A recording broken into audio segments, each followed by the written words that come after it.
दोस्तों फाइनली इंतजार खत्म हुआ और देश का सबसे अवेटेड आईपीओ में से एक एचडीबी फाइनेंशियल के आईपीओ की डेट्स और प्राइस का अनाउंसमेंट हो गया है।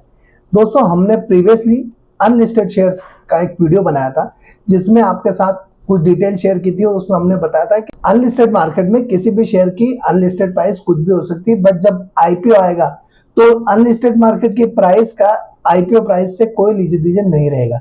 ऐसा ही एचडीबी फाइनेंशियल में भी देखने को मिला, जहां 1500 रुपए के आसपास एचडीबी फाइनेंशियल का शेयर अनलिस्टेड मार्केट में ट्रेड कर रहा था और वर्तमान में जो उसका आईपीओ आया है वो 740 रुपए के आसपास आया है।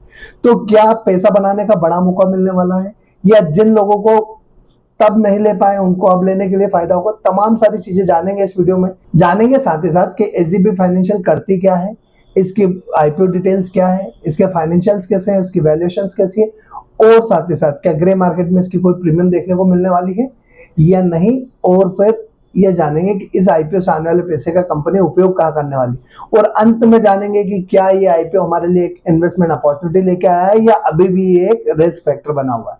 मेरा नाम राजेंद्र सिंह गोड़ है और आपने देखना शुरू कर दिया है एसएमबीआई फाइनेंशियल का यूट्यूब चैनल, जहां हम हमेशा स्टॉक मार्केट से रिलेटेड खबरों पर बात करते हैं और साथ साथ आईपीओ का पूरा विश्लेषण करते हैं। इसी कड़ी में आज जो हम कंपनी लेके आए हैं एचडीएफसी ग्रुप की कंपनी एचडीबी फाइनेंशियल, जिसकी शुरुआत 2007 में हुई थी। ये कंपनी एचडीएफसी बैंक की सब्सिडरी कंपनी है और नॉन बैंकिंग फाइनेंशियल कंपनी के तौर पे ये काम करती है। इस कंपनी की अगर वर्किंग की बात करें तो ये कंपनी मुख्य रूप से retail focused loan services provide करती है, जो personal loan, MSME loan, commercial vehicle loan provide करने का काम करती है। इसके अलावा ये कंपनी बीपीओ सर्विसेज प्रोवाइड करने का काम करती है, जिसमें बैक ऑफिस सपोर्ट, कलेक्शन और सेल सपोर्ट प्रोवाइड करने का काम करती है। ये कंपनी बीमा प्रोडक्ट का डिस्ट्रीब्यूशन भी करती है, ये उन्हीं ग्राहकों को बीमा प्रोवाइड करने का काम करती है जिनको ये कंपनी लोन प्रोवाइड करती है। 31 राज्यों और केंद्र शासित प्रदेश में 1771 ब्रांचेस इस कंपनी की पूरे भारत वर्ष में फैली हुई है। और खास बात यह है कि इस कंपनी की जो 80% से ज्यादा ब्रांचेस है वो टायर 1 सिटी के अलावा है। इस कंपनी की प्रेजेंस 1170 टाउन और सिटीज में है। इसका मतलब इस कंपनी की जो प्रेजेंस है वो काफी वाइड और डीपली प्रेजेंस है। अगर इस कंपनी के एम्प्लॉयज और इसके कस्टमर्स की बात करें तो इस कंपनी के पास वर्तमान में 60,432 कर्मचारी है, जिनकी सहायता से कंपनी अपने एमएसएमई लोन, कमर्शियल व्हीकल और साथ ही साथ कंज्यूमर लोन प्रोवाइड करने का काम करती है। अब अगर हम इस कंपनी का बिजनेस मॉडल देखें तो एचडीबी बिजनेस मॉडल 3 वर्टिकल में बटा हुआ है। पहला वर्टिकल जो है एंटरप्राइजेस लेंडिंग, जिसमें एमएसएमई और कुछ सैलरीड क्लास को सिक्योर्ड और अनसिक्योर्ड लोन प्रोवाइड करने का काम करती है। सेकेंड है असेट फाइनेंसिंग, नए और second hand commercial vehicle, construction equipment और ट्रैक्टर के लिए लोन प्रोवाइड करने का काम करती है। और साथ ही साथ कंज्यूमर फाइनेंसिंग, जिस पर्सनल जरूरतों के लिए TV, fridge, cooler, washing machine, AC, तभी तमाम सारे घरेलू उपकरण को फाइनेंस करने का भी काम ये कंपनी करती है। अब एक बार हम इस कंपनी की आईपीओ डिटेल समझ लेते हैं कि आईपीओ डिटेल इस कंपनी की क्या है। तो 25 जून के दिन आईपीओ शुरू होने वाला, 27 जून तक खुला रहेगा। 10 रुपए फेस वैल्यू वाला शेयर है। 700 रुपए से 740 रुपए का प्राइस बैंड होने वाला। 12,500 करोड़ का आईपीओ साइज है, जिसमें से 2,500 करोड़ का फ्रेश इश्यू है, बाकी 10,000 करोड़ का ओएफएस होने वाला है। बुक बिल्ड इशू टाइप है, बीएससी एनएससी दोनों पर लिस्ट होने वाला है।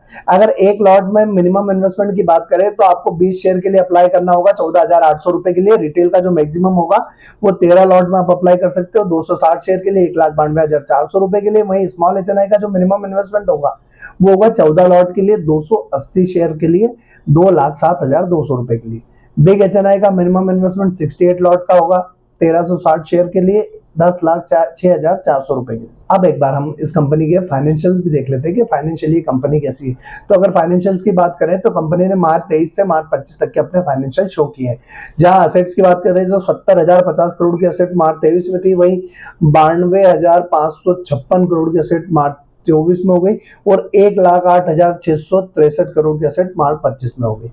रेवेन्यू की बात की जाए तो 12,402 करोड़ की रेवेन्यू मार्च 23 की थी, 14,171 करोड़ की मार्च 24 की और 16,300 करोड़ की मार्च 25 की इनकी रेवेन्यू हो गई। प्रॉफिट आफ्टर टैक्स की बात की जाए तो 1959 करोड़ का प्रॉफिट मार्च 23 का है, 2460 करोड़ का प्रॉफिट मार्च 24 का है और 2175 करोड़ का प्रॉफिट मार्च 25 का है। तो ओवरऑल कॉन्स्टेंटली ग्रोथ इनके असेट्स रेवेन्यू में देखने को मिल रही है। इस साल का प्रॉफिट लास्ट ईयर से थोड़ा कम है, बाकी ओवरऑल अच्छी ग्रोथ देखने को मिल रही है। इबिटा की बात की जाए तो 6251 करोड़ का इबिटा मार्च 23 का है 8,314 करोड़ का मार्च 24 का और 9,512 करोड़ का मार्च 25 का इसका EBITDA है। नेटवर्थ की बात करें तो 10,436 करोड़ की मार्च 23 की, 12,802 करोड़ की मार्च 24 तक और 14,936 करोड़ की मार्च 25 तक इनकी नेटवर्थ हो चुकी है। रिजर्व सरप्लस की बात की जाए 10,645 करोड़ का रिजर्व मार्च 23 का, 12,949 करोड़ का मार्च 24 का, 15,023 करोड़ का मार्च 25 का इनका रिजर्व है। अब बोरोइंग की बात की जाए 54,865 करोड़ की बोरोइंग मार्च 23 की है, 74,330 करोड़ की मार्च 24 की और 87,397 करोड़ की मार्च 25 की इनकी बोरोइंग है।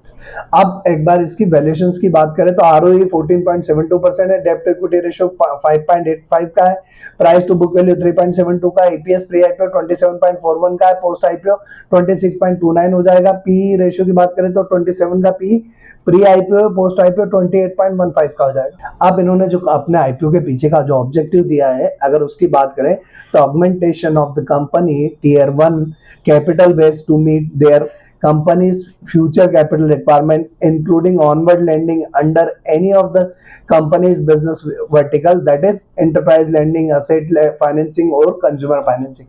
अब बात आती है कि इस IPO में हमें निवेश करना है नहीं करना। उससे पहले दोस्तों अगर अभी तक चैनल सब्सक्राइब नहीं किया तो चैनल सब्सक्राइब करके बेल आइकन जरूर प्रेस कर दीजिएगा। साथ ही साथ टेलीग्राम, इंस्टाग्राम, फेसबुक, ट्विटर सभी का लिंक डिस्क्रिप्शन में, जहां से आप हमें फॉलो कर सकते हैं। और साथ ही साथ free of cost demat account का लिंक डिस्क्रिप्शन में दे रखा है, जहां से आप अपना डीमेट अकाउंट ओपन करके अपनी फाइनेंशियल जर्नी स्टार्ट कर सकते हैं। दोस्तों ग्रे मार्केट की प्रीमियम की बात करें तो अभी 7% के आसपास की इसकी ग्रे मार्केट की प्रीमियम देखने को मिल रही है। और साथ ही साथ अगर हम देखें कि इस IPO में निवेश करना है कि नहीं, कंपनी अच्छी है, बिजनेस मॉडल काफी अच्छा है, RBI की पॉलिसीज जो है वो एक रिस्क फैक्टर हमेशा बना रहता है।